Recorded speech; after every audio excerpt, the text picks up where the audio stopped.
परवानगी घेतली नाही किंवा काय नाही दिली. मला कुठं कळलं सगळे नेल्या मोरून लावले.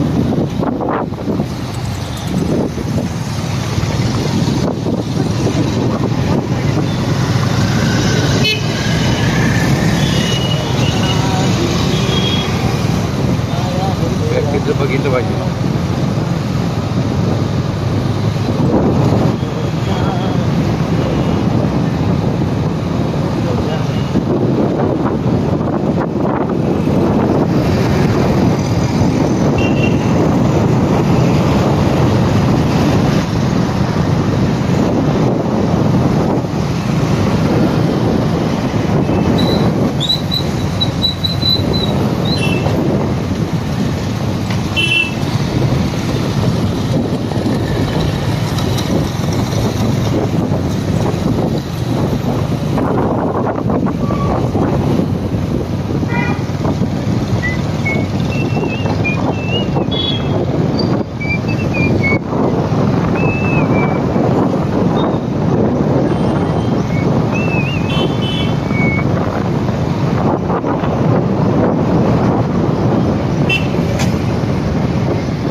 माझं नाव अजित जगताप, मी पत्रकार म्हणून काम करतो.